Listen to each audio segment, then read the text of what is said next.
Welcome to all my friends in NSC physics class.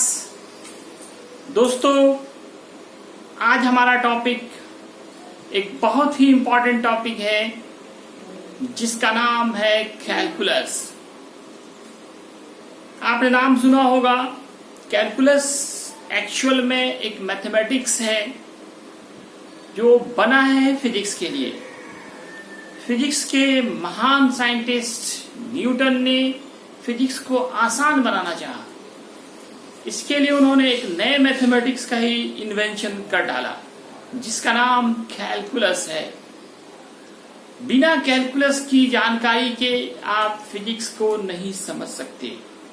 Physics उसी वक्त समझ में आएगा जब आप कैलकुलस की बेसिक नॉलेज आपके पास हो। जो लोग मैथ्स रखे हैं उन्हें तो कैलकुलस पे मोटी मोटी बुक पढ़नी है। खास के 12th की बात करें तो 12th बोर्ड में मैथमेटिक्स में 44 मार्क्स सिर्फ कैलकुलस के होते हैं। लेकिन जिन्होंने बायो रखा है वो कहाँ पढ़ेंगे। और फिर इसकी जरूरत जो पड़ती है ना, वो 11th से ही पड़ती है। जो काम बिना कैलकुलस के आपको काफी लंबा होता है, काफी मेहनत करना पड़ता है, 2 पेज 3 पेज में बनाना पड़ता है, किसी फॉर्मूले को ड्राइव करना है विदाउट कैलकुलस, उसे अगर आप 1 पेज में कर रहे हैं और उसी फॉर्मूले को अगर आप कैलकुलस मेथड से करेंगे तो बहुत शॉर्ट होगा। 2, 3, 4, 5 लाइन के अंदर आपका काम हो जाता है। अब तो ये देखे गए हैं कि बोर्ड एग्जामिनेशन में भी डायरेक्ट क्वेश्चन जो होते हैं वो कैलकुलस के पूछे जाते हैं। इसलिए कैलकुलस आपका बेसिक नीड है। इसको हम कहते हैं कि फिजिक्स के लिए हथियार का काम करता है ना। लोग जो है 4 साल 5 साल से मेडिकल की तैयारी, जे मेंस की तैयारी करते हैं, लेकिन कैलकुलस की जानकारी नहीं होती है तो उसका कभी नहीं होगा। इसलिए फिजिक्स को अगर समझना है तो पहले आपको कैलकुलस जानना है, समझना है। तो दोस्तों, आज मैं आपको कैलकुलस का बेसिक नॉलेज दूंगा।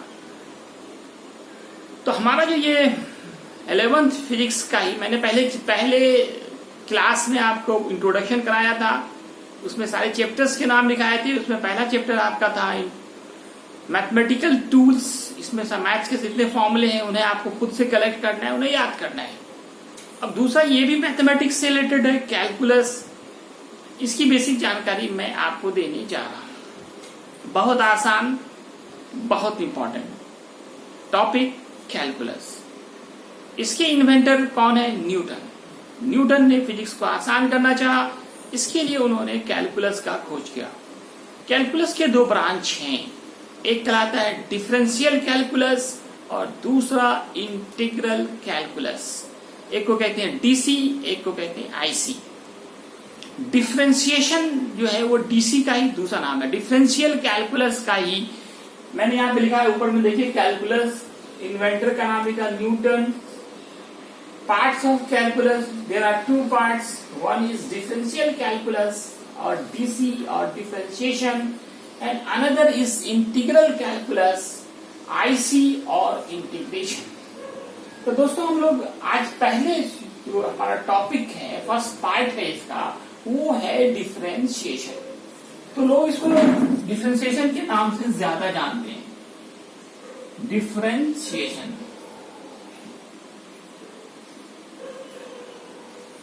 तो आज हमारा टॉपिक है डिफरेंशिएशन, जिसको आप डिफरेंशियल कैलकुलस भी कहते हैं, डीसी कहते हैं।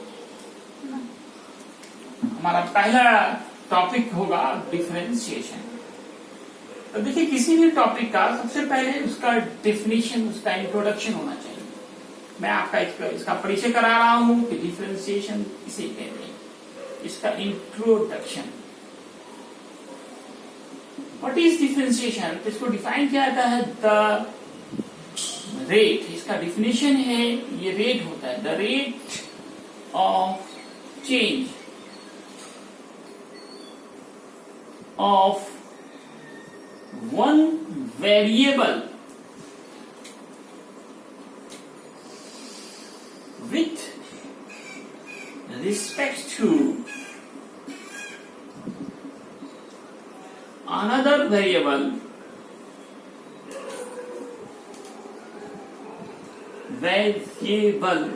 is called differentiation.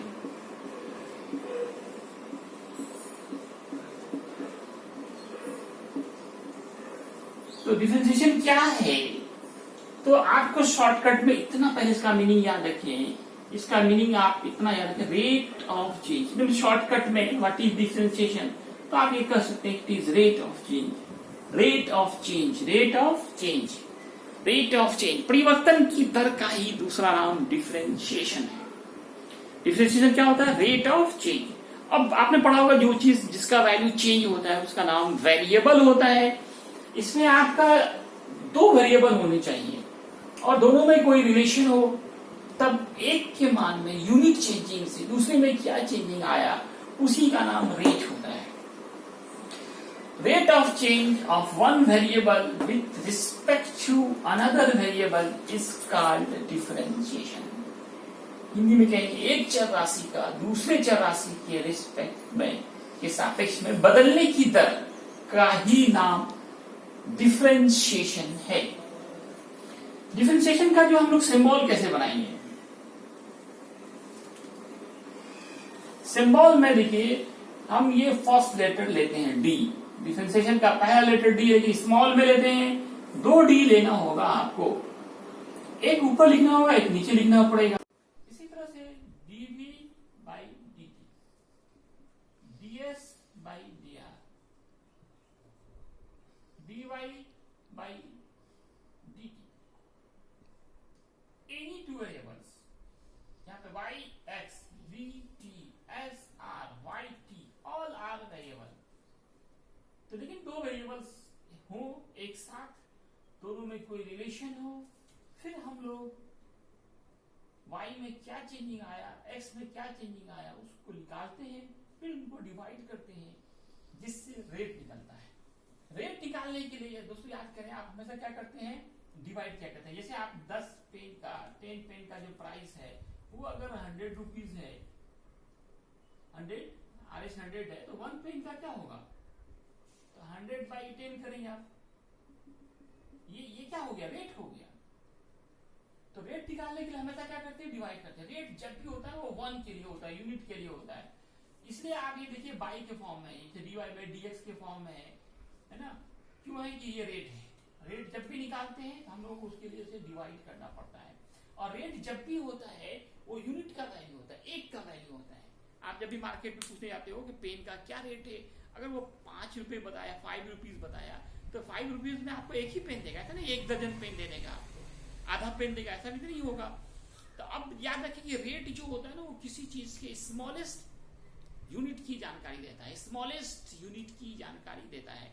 जैसे आपको एक मार्कर ही खरीदना है तो आप इसका पहले रेट पूछते हो। रेट अगर मान लो उन्होंने कहा 20 रुपीज है, क्या 20 रुपीज में आपको 3 पेन्स मिलेंगे, 3 मार्कर मिलेंगे? नहीं। कितना मिलेंगे? 1 मिलेंगे। क्या 1 से कम ले सकते हैं? नहीं ले सकते हैं। इसलिए रेट जब भी होता है ना वो कहा जाता है कि वो किसी स्मॉलेस्ट पार्ट की जानकारी देता है, स्मॉलेस्ट यूनिट के बारे में बताता है। ये हमारा जो डिफरेंशिएशन है ये भी हमारा क्या है? रेट ऑफ चेंज है। Rate of change of one variable with respect to another variable. Simply आप प्रैक्टिकली ये कह सकते हैं कि डिफरेंशिएशन हमें रेट ऑफ चेंज बताता है और ये किसी ऑब्जेक्ट के स्मॉलेस्ट पार्ट की जानकारी देता है। डिफरेंशिएशन हमें किसी ऑब्जेक्ट के, प्रैक्टिकली हम अपने डेली लाइफ में ये कह सकते हैं ये किसी ऑब्जेक्ट के सबसे छोटे भाग की जानकारी देता है। डिफरेंशिएशन को समझाने के लिए हम लोग ऐसा भी समझते हैं, मान लो कोई एक ऑब्जेक्ट है, इसको आपने कट कर दिया, ये छोटा हो गया, फिर कट कर दिया और छोटा हो गया, फिर कट कर दिया और छोटा हो गया, और फिर कट किया, बिल्कुल ही स्मॉल हो गया। ये जो स्मॉलेस्ट पार्ट की जो जानकारी दिया, it is known as differentiation. इसे कहते हैं कि डिफरेंशिएशन, प्रैक्टिकली हम कहते हैं कि डिफरेंशिएशन किसी ऑब्जेक्ट के स्मॉलेस्ट पार्ट की जानकारी देता है। अब दोस्तों ये जो dy बाई dx लिखा गया, इनका फुल फॉर्म भी आपको जानना है। इसको कैसे आप पढ़ेंगे कैसे इसको पढ़ेंगे क्या हम लोग? Differentiation of y with respect to x। दोनों d जो है वो डिफरेंशिएशन को रिप्रेजेंट करेगा। इसका फुल फॉर्म होगा, फुल फॉर्म पढ़ना सीखें आप, डिफरेंशिएशन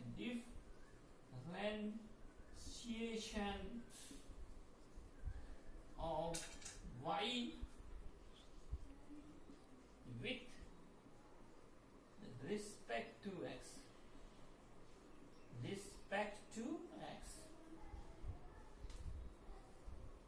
तरह से अगर आपको डीवी बाई डी की है इनका फुल फॉर्म, अब आप दोस्तों खुद बता सकते हैं डीवी बाई डी की, ये दोनों डी हमेशा डिफरेंशिएशन को इसको क्या पढ़ेंगे हम लोग, डिफरेंशिएशन ऑफ।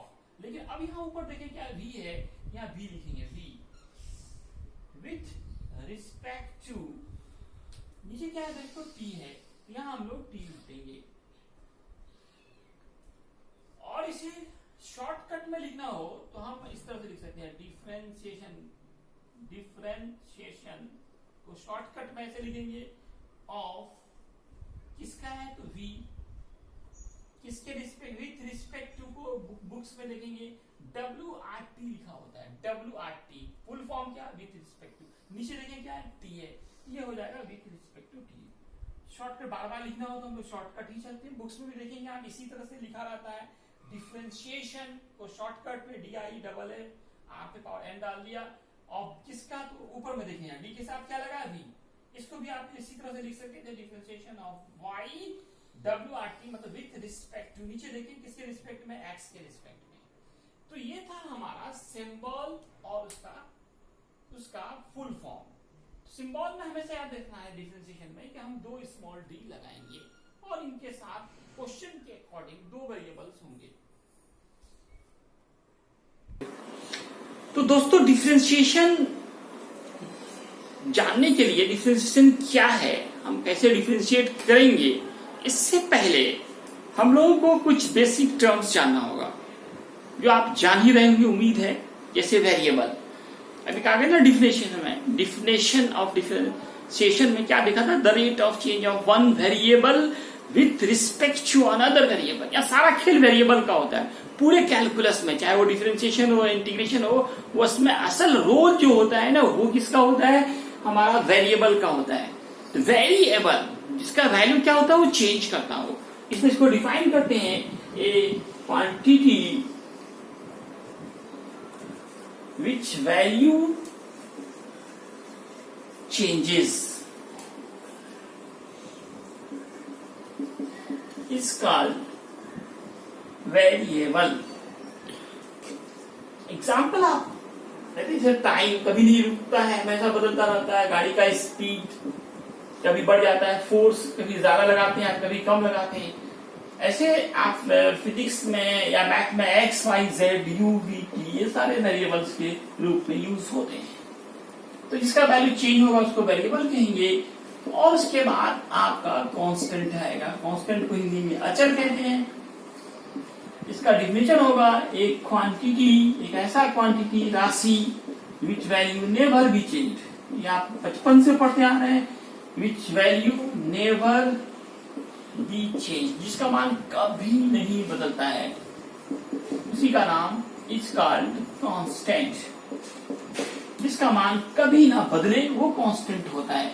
इसका एग्जांपल में आपका कोई भी डिजिट आता है, जनरली जो मोस्टली कोई डिजिट आता है, इन्हीं डिजिट जैसे 1 2 3 4 5 इस तरह का कोई भी डिजिट जो है वो कांस्टेंट कहलाता है।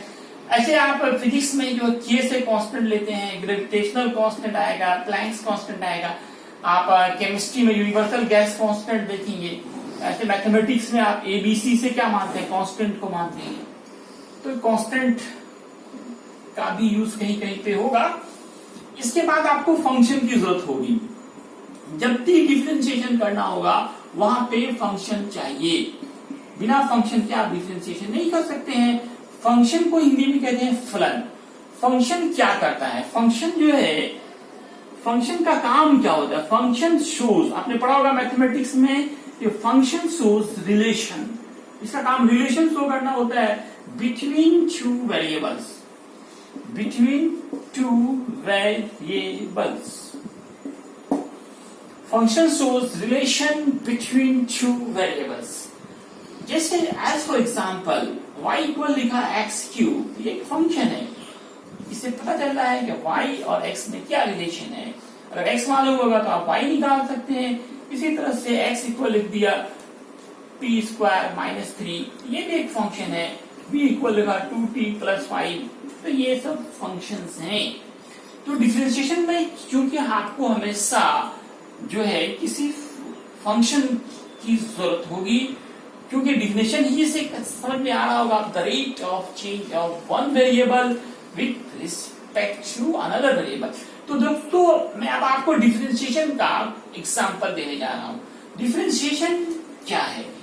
इसका फर्स्ट फॉर्मूला जो होता है, फर्स्ट फॉर्मूला कि इस तरह का कोई एक फंक्शन हो, y और x, जनरली हम लोग y और x लेके चलते हैं। आप मैथमेटिक्स में भी देखते होंगे कि जो इक्वेशंस होते हैं वो y और x लेके चला जाता है। ऐसे कोई भी दो वेरिएबल्स हो सकते हैं, लेकिन ज्यादा फेमस वेरिएबल्स ये y और x है हमारा। तो अगर मान लिया जाए if y is equal to the x to the power n, तो इसका डिफरेंशिएशन क्या होगा? Then what will be dy by dx। तो दोस्तों हम क्या करेंगे, जब पावर है उसको नीचे लिखेंगे, फिर x लिखेंगे, फिर पावर में 1 माइनस करने हैं। ये हमारा मेन फॉर्मूला है, बहुत आसान है। ध्यान दीजिए, जो पावर है उसको नीचे लिखना है, फिर सेम चीज लिखना है और पावर में 1 माइनस करना है। फिक्स है, वो हमेशा 1 ही माइनस करना है। सबसे पहले पावर को नीचे उतार देंगे, फिर सेम चीज लिखेंगे, x to the power n है उसको लिखेंगे और इसके पावर में 1 घटा देंगे। तो देखिए दोस्तों, मेरा एग्जाम्पल से क्लियर होगी बात। जैसे x क्यूब है और आपको dy बाई dx निकालना है, तो देख सकते हैं पावर कितना है 3। तो सबसे पहले हम लोग 3 लिखेंगे, फिर x लिखेंगे और इस पावर में हमेशा 1 माइनस करेंगे। बहुत आसान है दोस्तों, थोड़ा सा आप देखें तो तुरंत आप जीवन भर के लिए समझ सकते हैं। इस तरह से 3x स्क्वायर बस हो गया। इसी का नाम है डिफरेंशिएशन। पावर को नीचे लिखना है, पावर में 1 माइनस करना है। यह हमारा एग्जाम्पल नंबर 1 है। मैं कुछ एग्जाम्पल्स और देना चाहूंगा। Let y is equal to the x to the power 7। क्या होगा दोस्तों? अब आप खुद बताएं क्या करेंगे दोस्तों। सबसे पहले 7 लिखेंगे, फिर क्या लिखेंगे x, फिर इसी x पे पावर जो 7 उसको भी लिखेंगे, फिर पावर में हमेशा कितना माइनस करना है 1। तो क्या आंसर आया हमारा दोस्तों? 7x to the power 6। This is your answer. ये हमेशा जरूरी नहीं कि y और x की हो, जैसे v और t भी हो सकता है। तो पावर लेट 4 है। अब आपको dv बाई dt निकालना है। एक बात और ध्यान रखना है, जो लेफ्ट साइड में होता है वो d के साथ ऊपर होता है और जो राइट साइड में होता है फंक्शन में वो d के साथ नीचे होता है। और डिफरेंशिएशन करते समय एक बात और ख्याल रखते हैं, वो मैचिंग का। नीचे d के साथ t है, यहाँ t है, ये दोनों मैच करना चाहिए। मैच करने पे ही हम लोग पावर को उतारते हैं। 4 को लिखेंगे, t लिखेंगे और इस पावर में 1 माइनस करेंगे। इस तरह से ये हमारा होगा 4t3।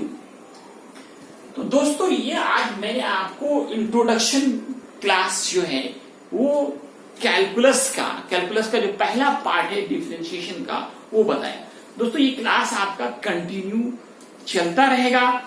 आपसे गुजारिश है आपको पूरा वीडियो देखें। एक बार नहीं समझ आता है उसको आप रिपीट करके देखें और इसे आप नोट भी करें, अपनी कॉपी में लिखें।